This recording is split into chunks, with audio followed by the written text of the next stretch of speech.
Hello guys, welcome to my YouTube channel. तो आज हम करेंगे माइक्रो टीचिंग की फर्स्ट स्किल, जिसका नाम है इंट्रोडक्शन स्किल, प्रस्तावना कौशल।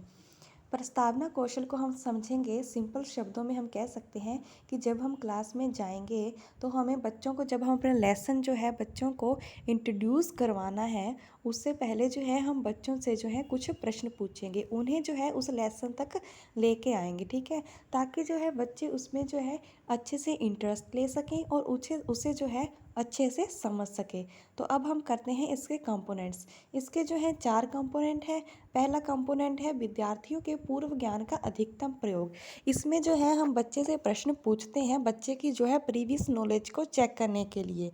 ठीक है, तो सेकंड है निरंतरता बनाए रखते हुए। इसमें जो है कि अगर हमने बच्चे से एक प्रश्न पूछा तो दूसरा पूछेंगे, फिर तीसरा। तो ये क्या हुआ, कॉन्टिन्यूटी में जो है हमने बच्चों से प्रश्न पूछा। हम ऐसे नहीं कर सकते कि हमने एक प्रश्न पूछा और उसके बाद सीधा ही अपना लेसन इंट्रोड्यूस कर दिया, नहीं। इसमें जो हाँ हम करते हैं, जैसे कोई एक प्रश्न पूछा, फिर दूसरा उसी से रिलेट करता दूसरा, फिर तीसरा और फिर चौथा प्रश्न पूछेंगे, जिससे जो है बच्चा खुद ब खुद जो है उस लेसन तक पहुंच जाएगा। ठीक है। थर्ड है उपयुक्त उपकरण का प्रयोग करना।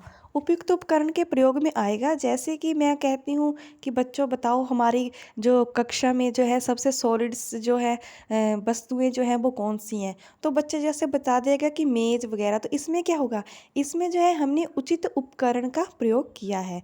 फोर्थ है शाब्दिक और अशाब्दिक व्यवहार की सार्थकता, वर्बल एंड नॉन वर्बल। इसमें क्या होगा, शाब्दिक में ऐसे टीचर पूछता है, जब उसे बोलता है कि हाँ, जब बच्चे ने आंसर दिया तो टीचर उसे कहता है कि बैठ जाओ आप। ठीक है, तो यहाँ पे हुआ शाब्दिक। और अशाब्दिक में हुआ जैसे वो हाथ का इशारा करते हुए, जब कोई और एक्टिविटीज़ जो है वो टीचर करता है हाथ से, ठीक है, या इशारा करता है, तो उसे कहते हैं नॉन वर्बल।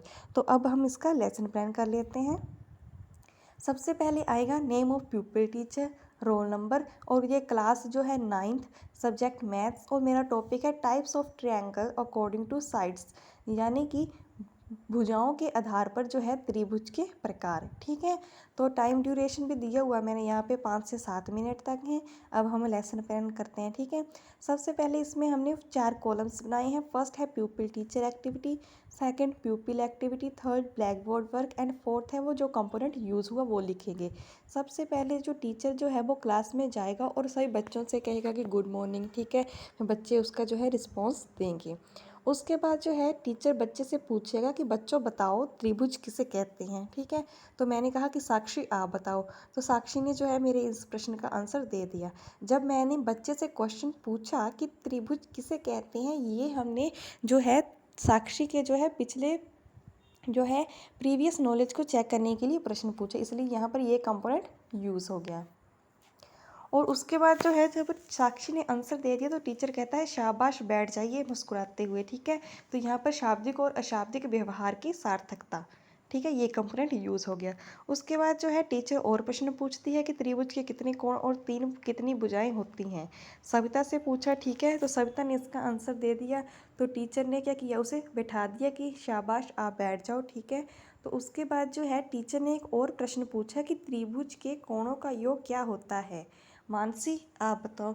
तो मानसी ने आंसर दिया है इसका 180 डिग्री। ठीक है, तो उसके बाद टीचर उसे भी बैठा देता है। ठीक है, तो आगे जो है टीचर बच्चे से क्वेश्चन पूछता है कि त्रिभुज को कितने भागों में बांटा गया है।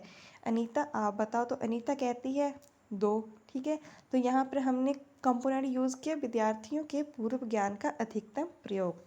ठीक है, उसके बाद जो है उसके बाद है शाबाश बैठ जाइए हाथ का इशारा करते हुए। यहाँ हम वर्बल और नॉन वर्बल जो है कंपोनेंट का यूज़ भी कर सकते हैं। ठीक है, उसके बाद है त्रिभुज को कौन से 2 भागों में बांटा गया है।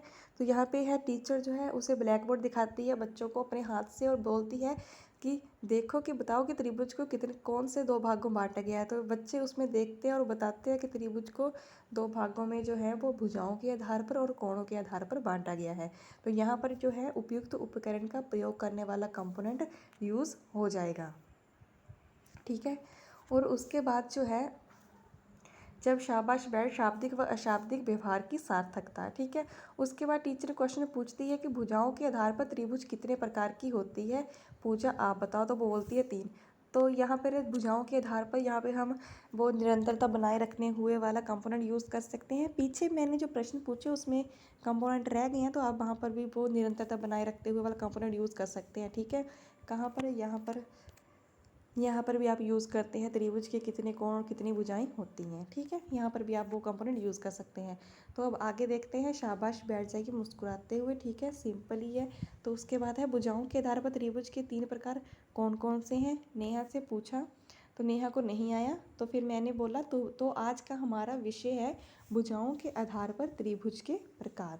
ठीक है, तो टीचर क्या करता है, उसे ब्लैक बोर्ड पर लिख देगा और उसके बाद जो है वो अपना लेसन स्टार्ट कर देगा। ठीक है, तो आपको थैंक यू।